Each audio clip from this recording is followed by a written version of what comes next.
বিজয় হবে ইনশাআল্লাহ। কিন্তু আমাদের সেই ইমানের পরিচয় দিতে হবে। আমাদের যদি বাংলাদেশের মুক্তিদের পক্ষ থেকে ফিলিস্তিনে যাওয়াতে যাওয়ার জন্য কারা কারা প্রস্তুত আছে,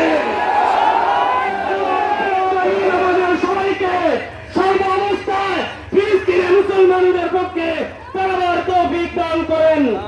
সম্মানিত হাজিরিন, এরপরে যে আমাদের সামনে গুরুত্বপূর্ণ ভাষণ দিবেন লালমনিরহাট জেলা ইসলামী আন্দোলনের সম্মানিত সংগ্রামী সভাপতি হাফেজ আজহারুল ইসলাম সাহেব।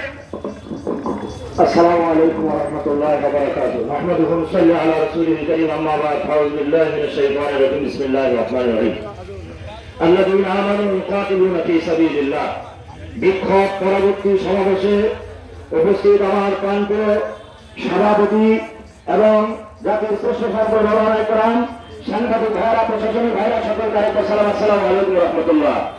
আমরা আজকে বিক্ষোভ থেকে জানিয়ে বলতে চাই, বাংলাদেশের মুসলমান নয়, পৃথিবীর 200 কোটির মুসলমানের প্রাণের দাবি এই ফিলিস্তিনকে আমরা স্বাধীন করেই ছাড়বো ইনশাআল্লাহ। আমরা আজকে এই বিক্ষোভ পরবর্তী সমাবেশ থেকে জানিয়ে দিতে চাই, ফিলিস্তিনের মুসলমানের রক্তক্ষরণ হয়ে শুধু 200 কোটি মানুষের মুসলমানের হৃদয়ের রক্তক্ষরণ হয়েছে। কথা বলেন ঠিক কিনা? আপনারা দেখছেন দৈনিক কর্ণকণ্ঠ, সবার কথা বলে।